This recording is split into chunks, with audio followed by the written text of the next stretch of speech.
Bagimulah puji-pujian di Sion, kepadamulah orang membayar nazar.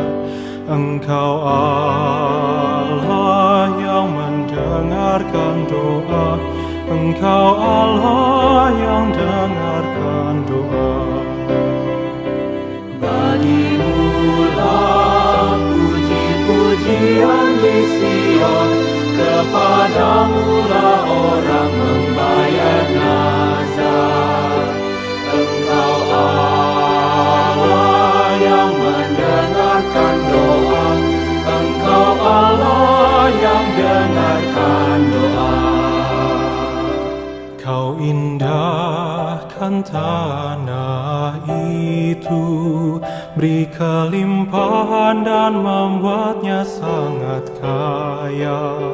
Penuh berisi air, batang airnya Allah.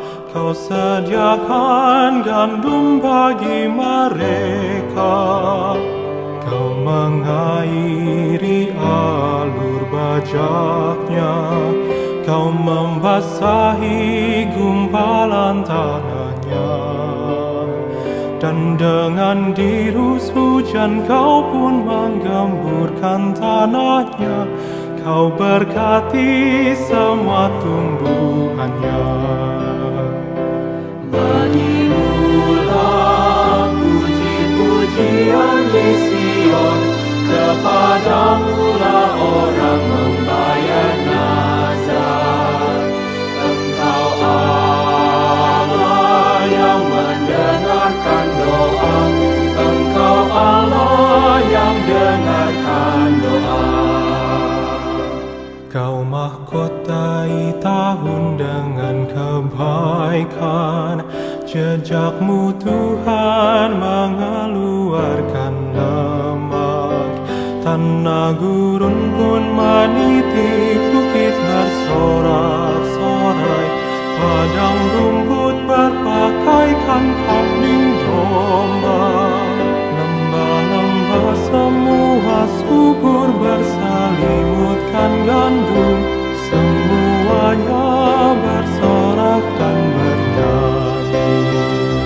Bagimulah puji-pujian di Sion, kepadamulah orang membayar nazar. Engkau Allah yang mendengarkan doa, Engkau Allah yang dengarkan doa.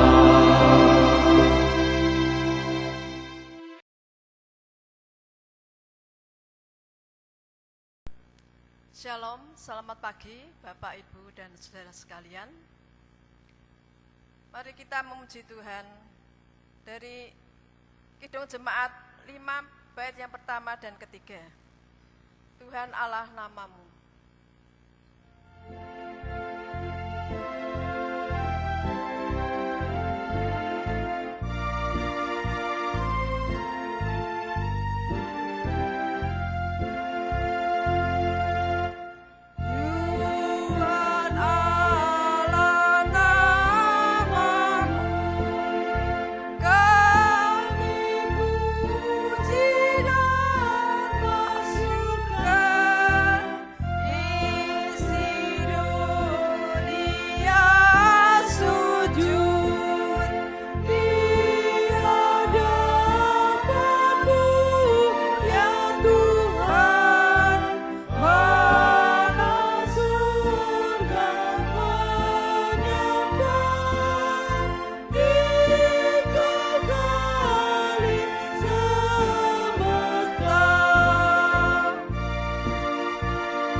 Pertolongan kita adalah di dalam nama Tuhan.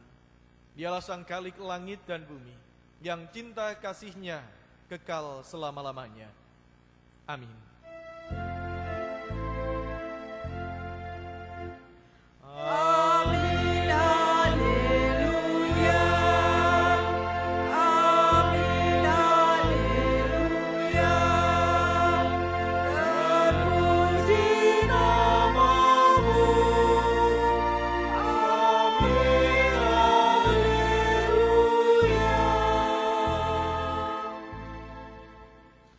Kasih karunia dan damai sejahtera dari Allah Bapa kita dan dari Tuhan Yesus Kristus beserta saudara. Dan beserta saudara juga. Silakan duduk kembali. Yesaya 61 ayat 1 sampai dengan ayatnya yang ketiga. Sabda Tuhan yang menjadi penguatan untuk kita, menjadi kata pembuka untuk ibadah kita minggu ini, berkata demikian. Roh Tuhan Allah ada padaku, oleh karena Tuhan telah mengurapi aku. Ia telah mengutus aku untuk menyampaikan kabar baik kepada orang-orang sengsara dan merawat orang-orang yang remuk hati, untuk memberitakan pembebasan kepada orang-orang tawanan dan kepada orang-orang yang terkurung kelepasan dari penjara, untuk memberitakan tahun rahmat Tuhan dan hari pembalasan Allah kita, untuk menghibur semua orang berkabung, untuk mengaruniakan kepada mereka perhiasan kepala ganti abu, minyak untuk pesta ganti kain kapung, nyanyian puji-pujian ganti semangat yang pudar, supaya orang menyebutkan mereka pohon tarbantin kebenaran, tanaman Tuhan, untuk memperlihatkan keagungannya. Mari kita bersama-sama merespon sabda Tuhan ini, mengingat ini adalah sebuah anugerah bagi kita, sekaligus ini adalah sebuah tugas panggilan kita menjadi pewarta sabda Tuhan dalam setiap keberadaan kita. Mari kita bersama-sama dengan penuh sukacita naikkan pujian tabur waktu pagi.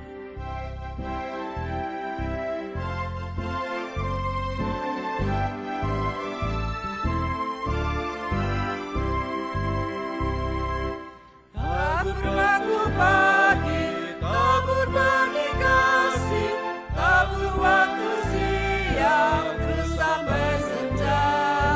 Nantikan tuaian pada musim panen, kita akan bersuka bawa berkasnya, basuh lumbungnya. Kita akan bersuka bawa berkasnya, basuh lumbungnya. Kita akan bersuka bawa berkasnya.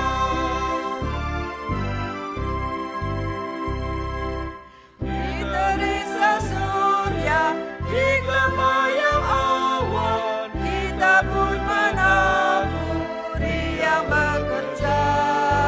Nanti panen tiba, tugas akan usai, kita akan bersuka bawa berkasnya, masuk lumbungnya. Kita akan bersuka bawa berkasnya, masuk lumbungnya.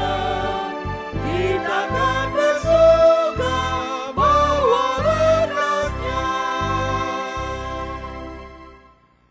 Mari kita berdoa. Bersujud setiap kami di hadapan hadirat-Mu ya Tuhan. Bersujud supaya kami boleh dengan kerendahan hati mengungkapkan syukur-syukur kami kepada Tuhan. Mengungkapkan setiap keharuan kami atas setiap cinta kasih Tuhan yang Tuhan limpahkan kepada kami hari lepas ke sehari.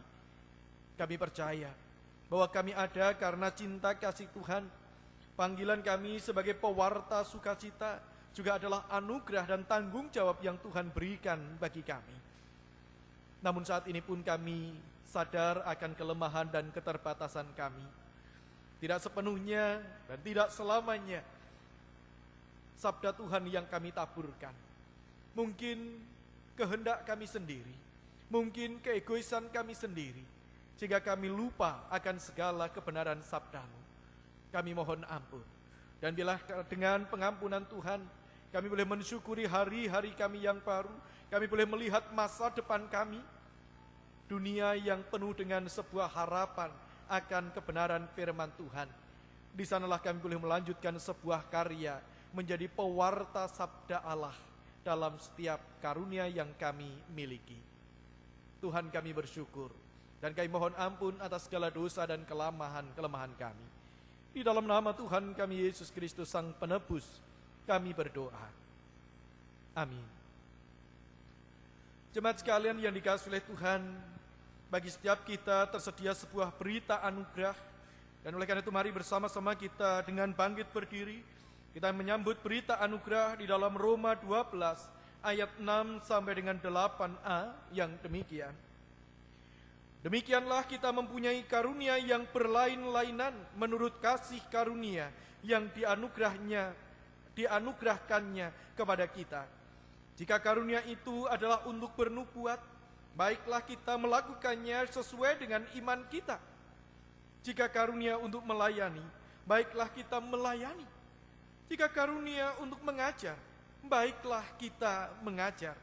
Jika karunia untuk menasehati, baiklah kita menasehati. Semua ini adalah sebuah modal yang indah. Setiap karunia yang Tuhan berikan bagi kita adalah sebuah dasar dan modal yang baik untuk kita menjadi pewarta kebenaran Tuhan. Demikianlah berita anugerah dari Tuhan. Syukur pada Allah. Mari bersama-sama kita menaikkan pujian kesanggupan kehidupan kita yang baru. Yesus Tuhanku, Engkaulah segalanya.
Silahkan untuk duduk kembali, kita masuk di dalam saat hening.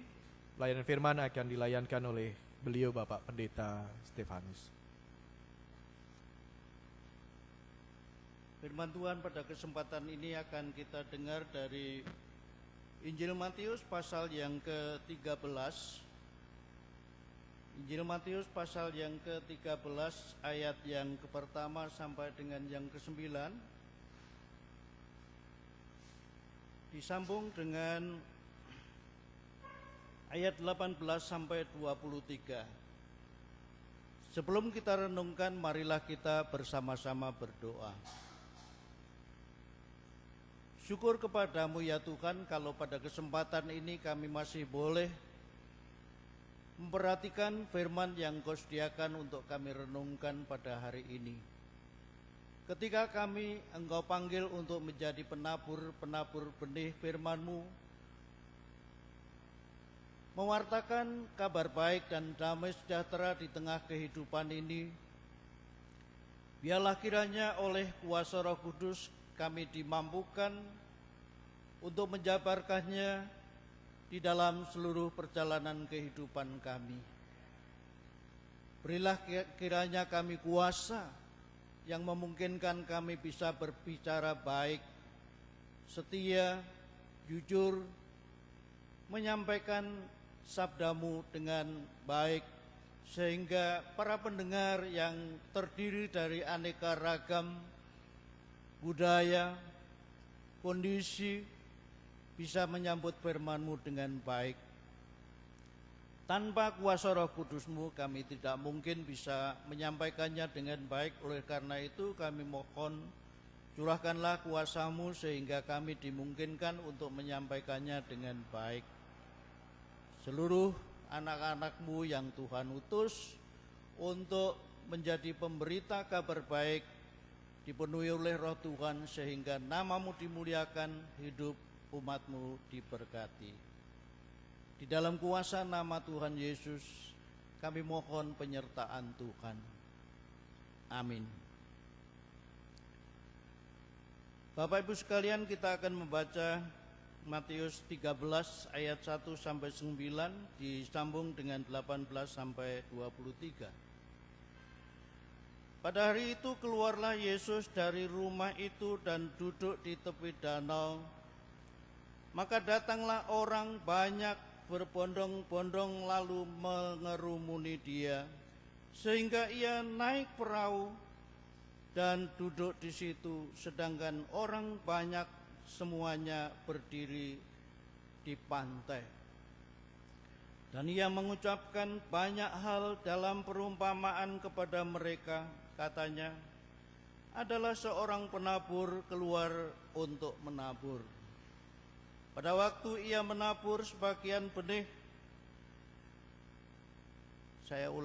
pada waktu ia menabur sebagian benih itu jatuh di pinggir jalan, lalu datanglah burung dan memakannya sampai habis. Sebagian jatuh di tanah yang berbatu-batu, yang tidak banyak tanahnya, lalu benih itu pun segera tumbuh karena tanahnya tipis. Tetapi sesudah matahari terbit, layulah ia dan menjadi kering karena tidak berakar. Sebagian lagi jatuh di tengah semak duri, lalu makin besarlah semak itu dan menghimpitnya sampai mati. Dan sebagian jatuh di tanah yang baik, lalu berbuah, ada yang 100 kali lipat, ada yang 60 kali lipat, ada yang 30 kali lipat. Siapa bertelinga, hendaklah ia mendengar. Kita sambung dengan ayat yang ke-18. Karena itu dengarlah arti perumpamaan penabur itu. Kepada setiap orang yang mendengar firman tentang kerajaan sorga, tetapi tidak mengertinya, datanglah si jahat dan merampas yang ditaburkan dalam hati orang itu. Itulah benih yang ditaburkan di pinggir jalan. Benih yang ditaburkan di tanah yang berbatu-batu ialah orang yang mendengar firman itu dan segera menerimanya dengan gembira. Tetapi ia tidak berakar dan tidak tahan lama. Sebentar saja ia bertahan apabila datang penindasan atau penganiayaan.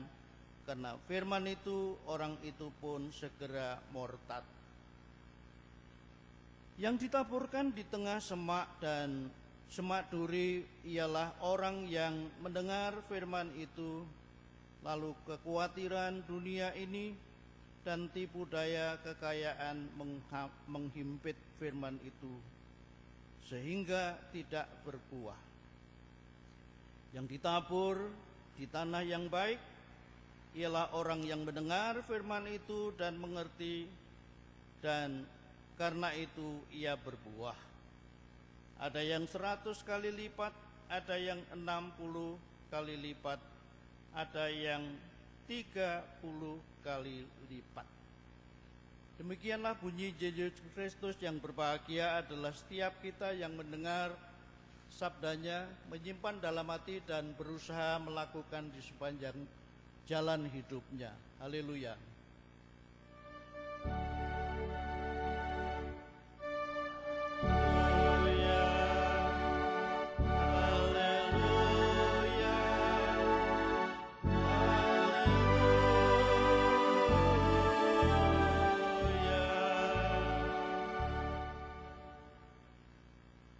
Bapak Ibu sekalian yang kekasih di dalam Tuhan, di dalam kehidupan kita sehari-hari, untuk merencanakan segala sesuatu yang akan kita lakukan, persiapan merupakan hal yang sangat penting ketika kita merancang sesuatu yang kita rindukan terjadi.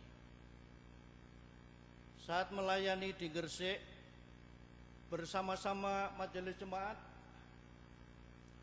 kami merencanakan untuk membeli sebidang tanah untuk membangun gedung gereja bagi masa depan. Persiapan di dalam doa, persiapan di dalam dana dilakukan.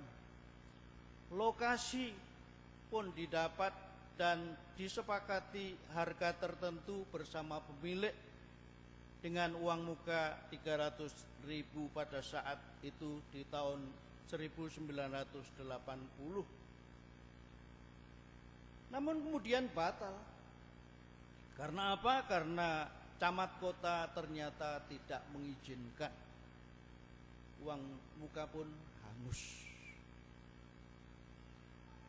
Tetapi kemudian Bapak Ibu dan Saudara sekalian, kami mendapatkan tawaran tanah yang lebih baik dan sudah bersertifikat pula. Namun harganya lebih mahal, sedang kondisi jemaat pada saat itu masih sedikit. Saudara-saudara bisa membayangkan hal itu.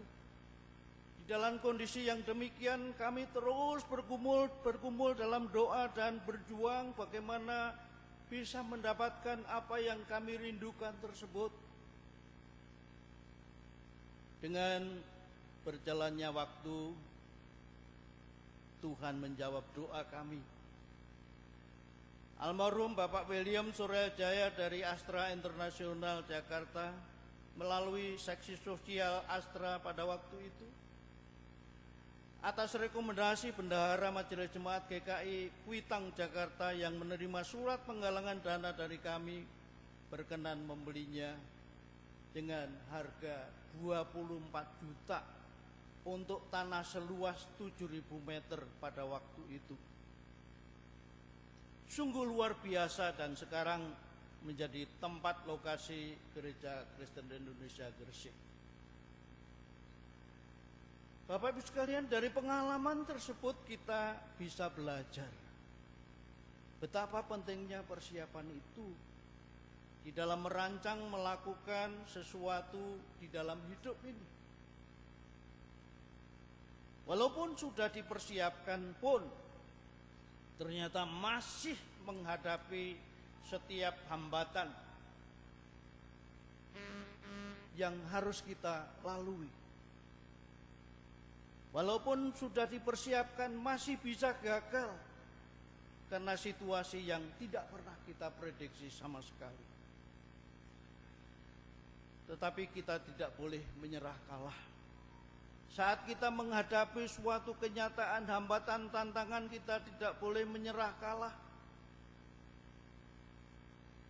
Apa yang kita jumpai harus kita selesaikan.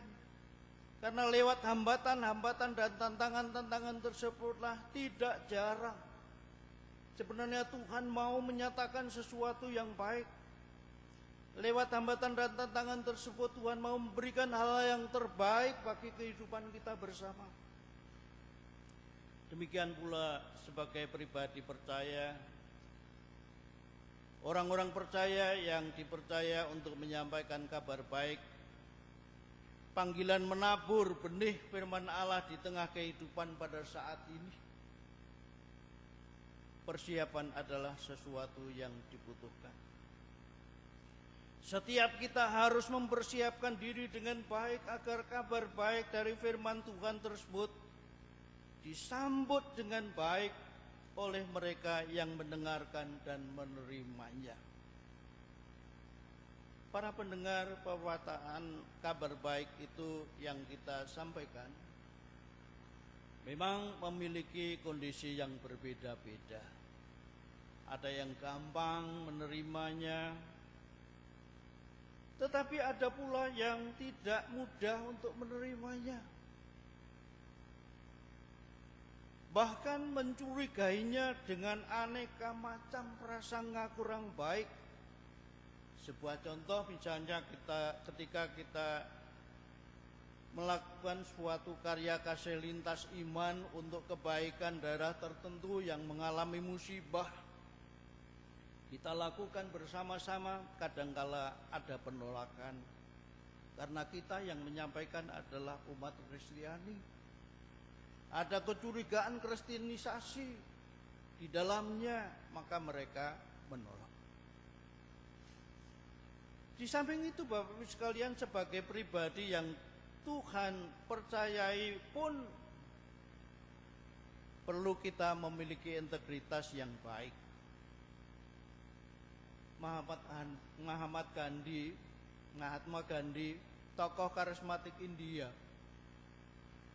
pernah berkata bahwa beliau sangat mengerti dan mengagumi serta mempercayai ajaran Tuhan Yesus dengan sangat baik.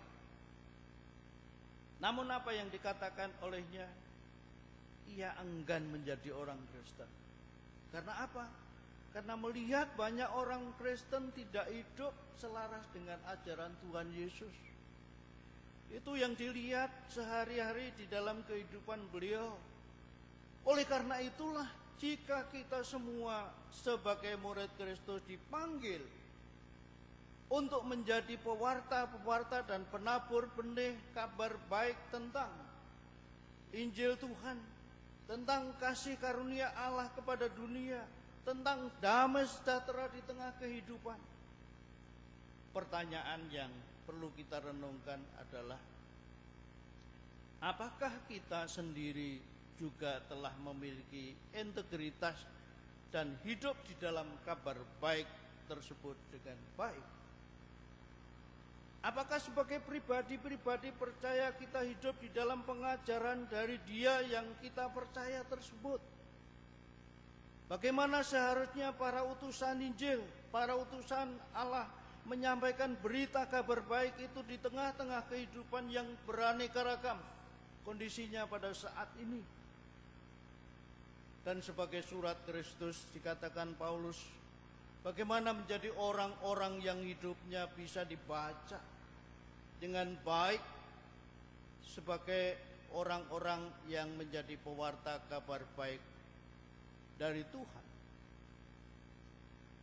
Untuk itulah Bapak Ibu sekalian, marilah kita bersama-sama belajar dari pengajaran Tuhan Yesus tentang penabur benih yang baik pada kesempatan ini, yang di dalam dirinya dan yang harus hidup di tengah-tengah murid-muridnya, di antara para muridnya. Bagaimana dia menempatkan dirinya di tengah-tengah situasi yang mencekam di dalam kehidupan para murid. Perumpamaan tentang penabur di dalam bacaan kita tadi disampaikan setelah Yesus mengalami berbagai konflik dalam pelayanannya di perikop sebelumnya. di mana orang-orang Farisi bersekongkol hendak membunuh Yesus dan menuduh bahwa Yesus bersekongkol dengan Baalzebul atau kepala roh jahat. Itu yang dialami Tuhan Yesus pada waktu itu. Di samping itu juga konflik yang terjadi dengan keluarganya. Sebagai seorang pewarta Injil Kerajaan Allah, secara manusiawi bagi Yesus sendiri merasa tidak mudah menghadapi situasi seperti itu.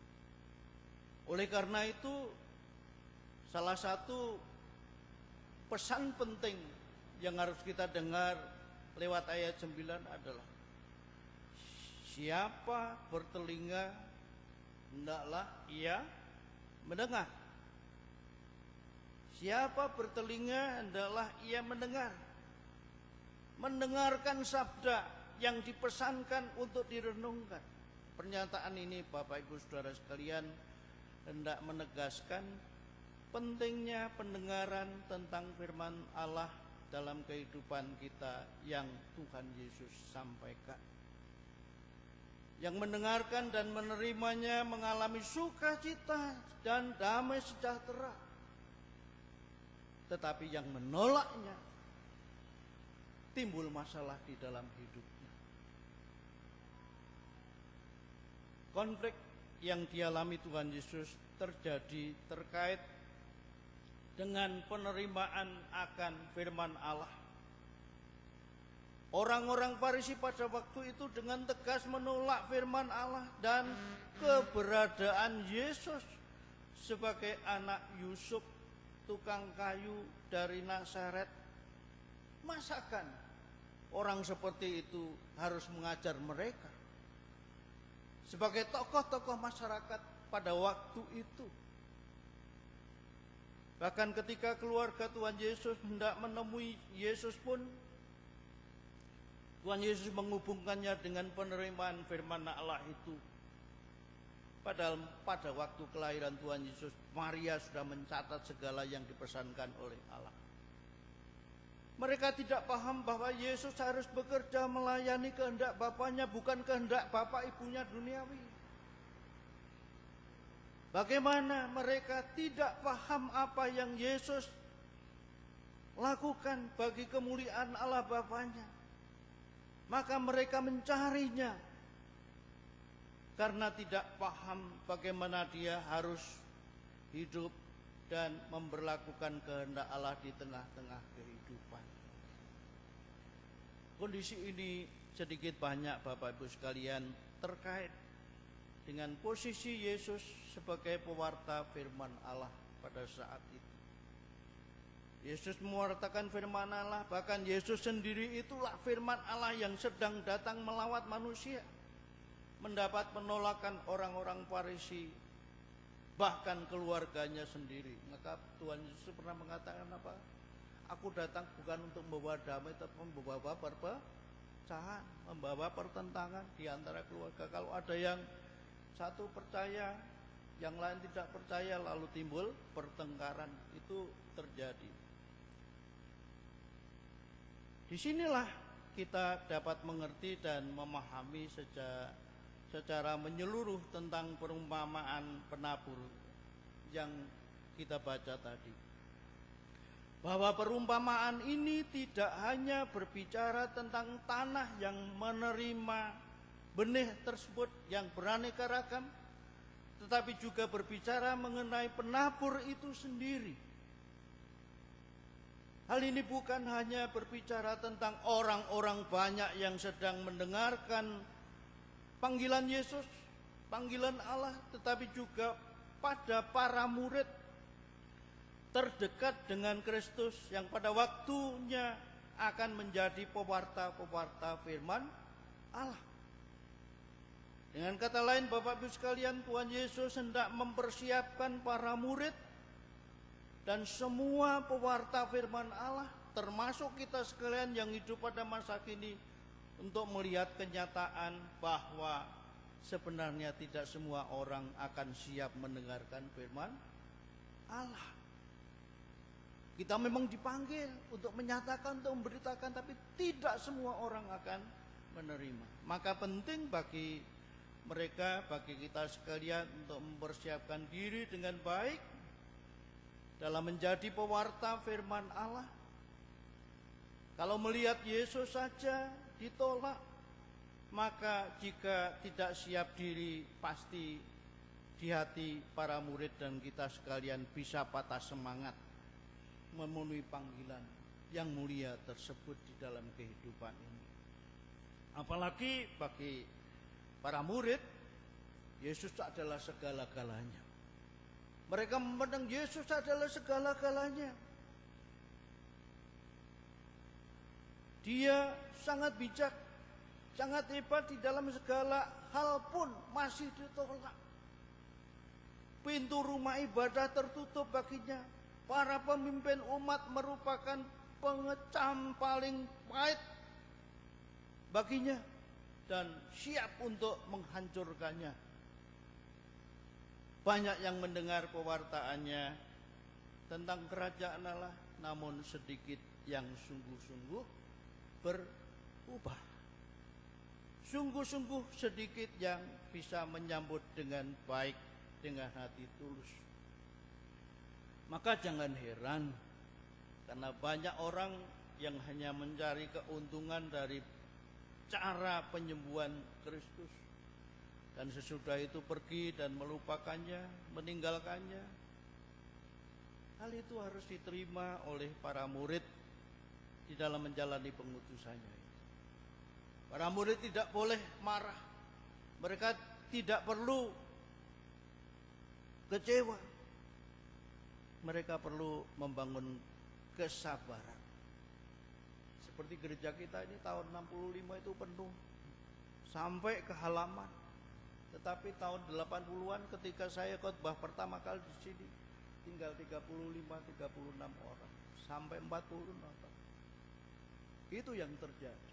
Banyak orang hanya ingin berteduh sesaat saja. Makanya jangan heran karena banyak orang yang hanya mencari keuntungan tadi.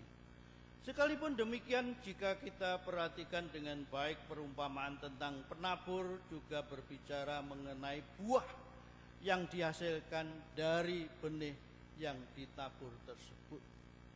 Tidak semuanya mengalami kegagalan, tidak semuanya muspro.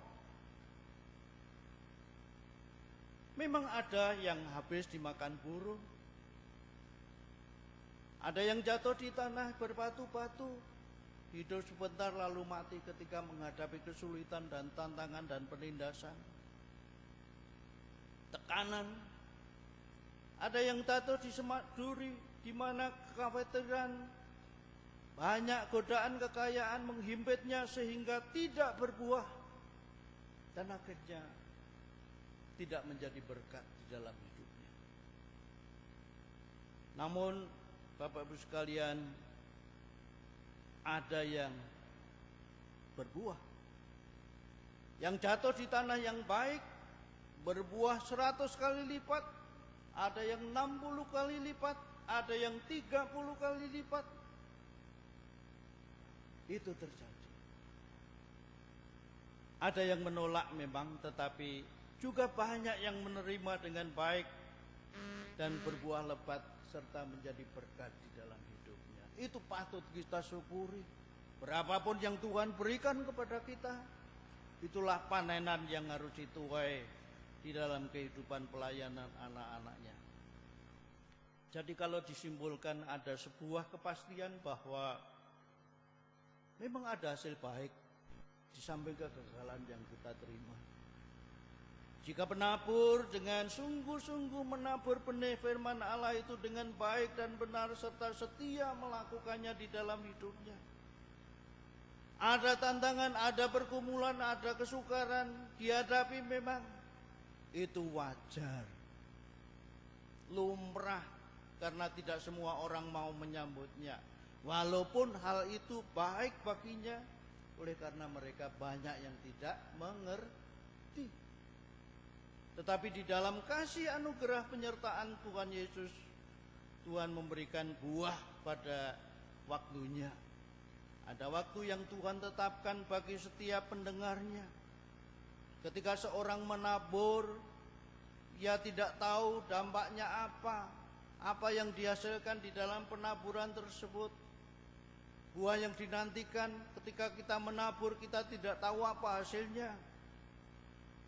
Demikian pula ketika kita menabur firman Allah, kabar baik tentang kasih, kebaikan dan damai sejahtera Allah yang merangkul dan mendandani kehidupan manusia. Tidak mudah memprediksi hasilnya. Bisa saja sesuatu yang tidak kita harapkan terjadi. Tetapi ada pula hal yang menggembirakan. Pada saat tertentu ada yang berbuah lebat. Ini yang perlu kita syukuri bersama-sama. Maka saat menabur benih dan berbagi kehidupan, jangan kita berharap segera menuai hasil. Bagaimanapun benih itu memerlukan waktu bertumbuh, menjadi besar, kuat, dan kemudian baru berbuah. Hal ini mengingatkan kita sekalian perlunya kesabaran. Untuk setia merawat, untuk setia menyirami, untuk setia memupuknya, agar pada waktunya berbuah. Jika ada yang gagal, tidak usah kecewa, tetapi pasti ada yang berhasil. Akhir-akhir ini Bapak Ibu sekalian, saya mengamati kesaksian orang-orang yang beriman kepada Tuhan Yesus lewat YouTube dan di medsos. Ternyata mereka kebanyakan mengalami pergumulan hebat sebelum mencapai Kristus, sebelum ketemu Tuhan Yesus. Ada yang bergumul serius dengan keyakinan lamanya karena ketidakdamaian yang dialami di dalam kehidupannya walaupun sudah mentaati segala hukum-hukum yang ditetapkan. Kemudian melakukan penelitian dalam Alkitabnya secara sungguh-sungguh maupun membaca kitab suci lainnya sehingga bertemu sendiri dengan Yesus lewat waktu yang lama. Ada yang kebanyakan sejak kecil sudah ditanamkan keyakinan sebagaimana keyakinan orang tuanya, namun sesudah dewasa bertemu dengan sesuatu yang berbeda melalui kesaksian rekan-rekan kuliahnya, sekolahnya, atau sahabat yang setia berbagi dan men-sharingkan iman percayanya dengan sabar, dan melihat sikap baik hidup rekan-rekannya dan hasil penelitiannya tersebut, lalu memutuskan mengikut dan percaya Yesus sebagai Tuhan dan Juru Selamatnya.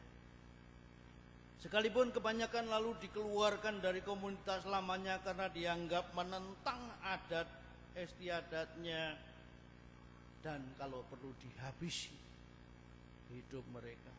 Karena telah menemukan kedamaian, mereka tetap bertahan di dalam keyakinan mereka.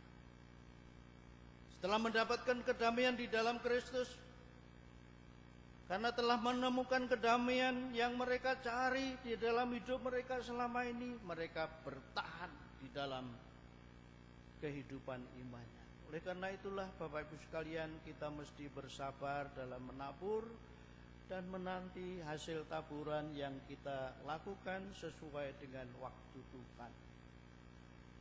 Saya pernah berdoa 9 tahun untuk mertua perempuan saya dan mertua laki-laki itu selama 17 tahun.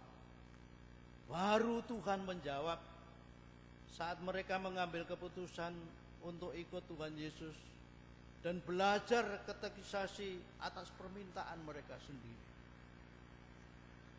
Tuhan Yesus menghendaki para murid dan kita sekalian, generasi pada saat ini yang dipanggil dan diutus untuk melayani dan membawa kabar baik tentang kerajaan Allah, yang hadir di tengah kehidupan untuk menyatakan kasih Allah, pengampunan dan damai sejahtera kepada semua orang sebelum Dia datang kembali menjemput semua kita. Karena itu jemaat sekalian, biarlah kita memiliki persiapan yang baik sehingga lewat tutur kata kita, sikap dan perbuatan kita menjadi berkat sehingga banyak orang menyambut Tuhan dan diselamatkan. Tugas kita adalah mewartakan sampai kabar baik itu menyapa seluruh dunia. Tetapi Tuhan yang menumbuhkan sehingga pada akhirnya berbuah lebat. Firman Tuhan, kabar baik tersebut diwartakan secara berani, sungguh-sungguh, tulus, jujur. Nabi Yesaya mengatakan dan menegaskan, firman Allah tidak akan kembali dengan sia-sia. Firman itu akan melaksanakan apa yang Allah kehendaki. Setiap benih firman Allah yang ditaburkan juga tidak akan kembali sia-sia. Sebaliknya bagi setiap mereka yang siap menerima firman itu, firman Allah itu akan bertumbuh dan berbuah. Sekalipun membutuhkan waktu dan kadang tidak sesuai dengan yang kita prediksi. Demikian juga keyakinan tersebut dikuatkan oleh pemazmur 65 yang mengingatkan bahwa Allah itu sanggup menyediakan buah, menyediakan panen berlimpah kepada umat Allah yang sungguh-sungguh bekerja keras dan menabur kasih dan kebaikan secara baik. Allah sanggup menghasilkan buah yang baik dari hasil pemberitaan firman Allah, baik bagi setiap orang yang siap menerima firman Allah itu seturut kehendaknya. Persiapan orang-orang percaya itu juga ditegaskan oleh Paulus sebagai wujud tuntunan Roh Kudus yang hidup di dalam setiap orang percaya. Dengan demikian, sudah seharusnya setiap kita hidup dituntun Roh, memiliki sikap hati yang siap untuk dituntun oleh Roh Kudus, dan tidak mudah putus asa di dalam menyatakan kebaikan Allah, firman Allah di tengah kehidupan yang hari-hari kita alami bersama. Selamat menabur benih firman Allah kepada setiap orang yang kita jumpai di tengah kehidupan, baik atau tidak baik waktunya. Tuhan menguatkan dan memberkati. Amin. Jemaat dipersilahkan untuk bangkit berdiri. Bersama dengan gereja Tuhan segala abad dan tempat, marilah kita ikrarkan kembali pengakuan iman kita sebagaimana pengakuan iman rasuli. Aku percaya pada Allah, Bapa yang Maha Kuasa, Khalik langit dan bumi, dan kepada Yesus Kristus, anaknya yang tunggal Tuhan kita, yang dikandung daripada Roh Kudus, lahir dari anak darah Maria, yang menderita sengsara di bawah pemerintahan Pontius Pilatus, disalibkan, mati dan dikuburkan, turun ke dalam kerajaan maut. Pada hari yang ketiga, bangkit pula dari antara orang mati, naik surga, duduk sebelah kanan Allah, Bapa yang Maha Kuasa, dan dari sana ia akan datang untuk menghakimi orang yang hidup dan yang mati. Aku percaya kepada Roh Kudus, gereja yang kudus dan am, persekutuan orang kudus, pengampunan dosa, kebangkitan orang mati, dan hidup yang kekal. Amin. Silahkan duduk. Jemaat sekalian yang dikasihi oleh Tuhan, mari kita bersama-sama menyiapkan hati kita untuk kita masuk dalam doa syafaat kita. Mari kita berdoa. Bapa yang bertahta dalam surga, Bapa yang senantiasa hadir dalam setiap hari-hari kami, dalam setiap taburan benih firman Tuhan, sebagaimana yang telah kami dengar dan kami renungkan pada saat ini. Kiranya Engkau tetap memberkati hamba-Mu, Bapak Pendeta Emeritus Stefanus Semianta, dalam setiap tugas dan karya-karya yang selanjutnya. Tuhan menjaga kesehatan beliau, dan senantiasa Tuhan memelihara dengan baik setiap kebersamaan di tengah-tengah keluarga.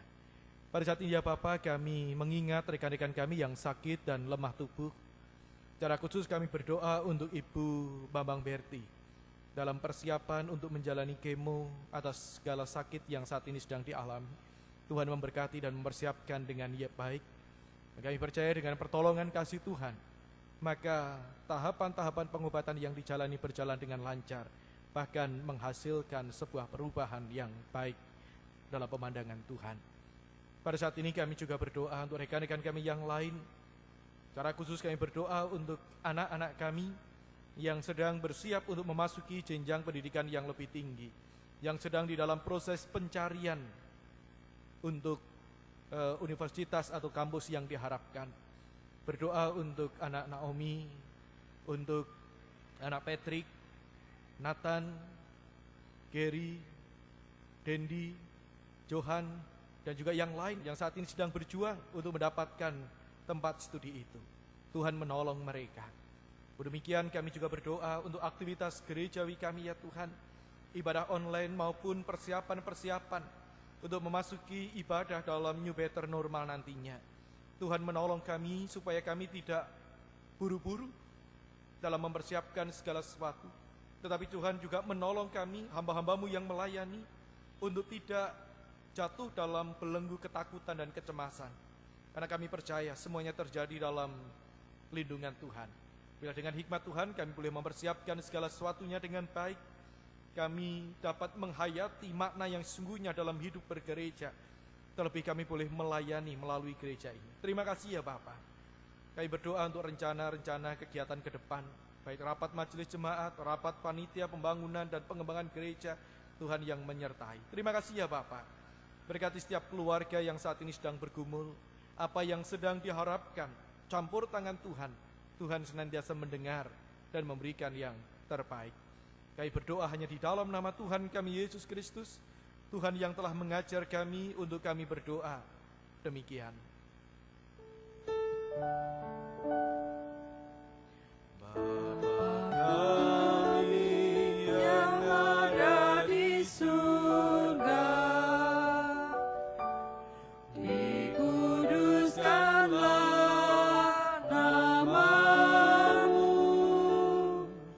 datanglah kerajaanmu, jadilah kehendakmu di bumi seperti di surga. Beri kami hari ini makanan yang secukupnya, ampuni salah kami seperti kami ampuni yang bersalah pada kami. Jangan bawa kami dalam pencobaan, melainkan lepaskan kami dari yang jahat. Sebab Kaulah yang punya kerajaan dan kuasa dan kemuliaan sampai selama-lamanya. Amin. Amin.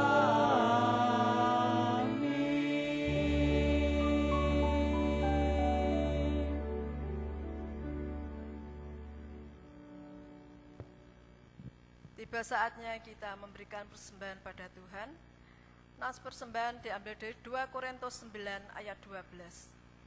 Sebab pelayanan kasih yang berisi pemberian ini bukan hanya mencukupkan keperluan orang-orang kudus, tetapi juga melimpahkan ucapan syukur kepada Allah. Mari kita memuji Tuhan dari Kidung Jemaat 393, bait yang pertama dan kedua. Tuhan betapa banyaknya.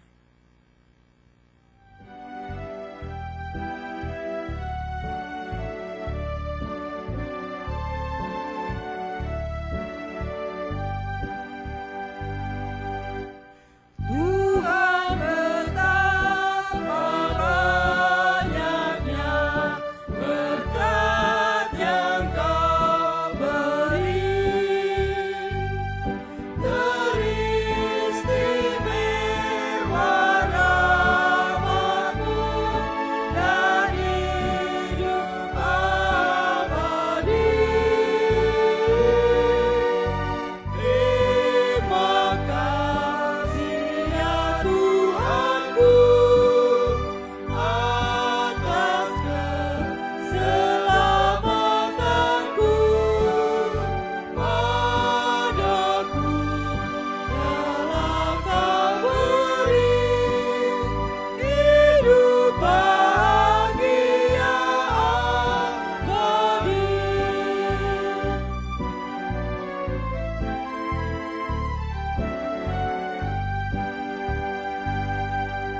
Ya Allah Bapa yang penuh dengan kasih karunia, yang telah memelihara kami senantiasa, terimalah persembahan kami.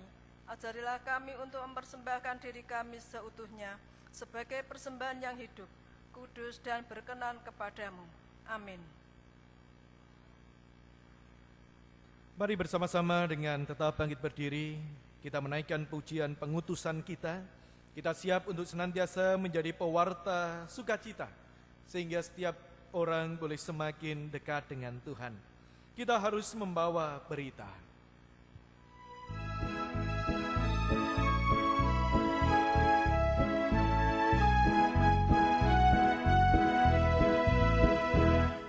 Kita harus membawa berita pada dunia dalam gelap tentang kebenaran dan kasih dan damai yang menetap, dan damai yang menetap, dan hendak jadi remang pagi dan remang jadi siang terang. Kuasa Kristus nyatalah, ramani dan cemerlang.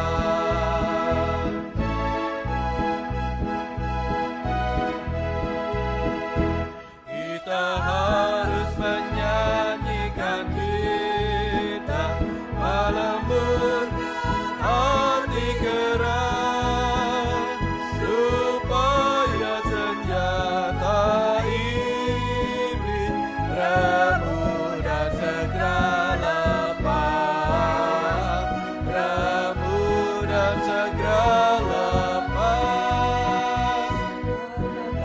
Jadi remang pagi dan remang jadi siang terang. Kuasa Kristus kan nyatalah, ramani dan cemerlang.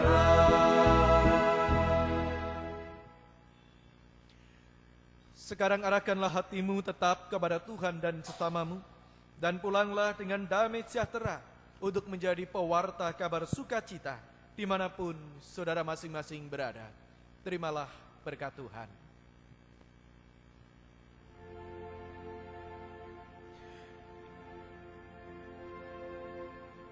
Kasih Tuhan mengiringimu, dan sayapnya melindungimu. Tangan Tuhan pegang di dalam hidupmu.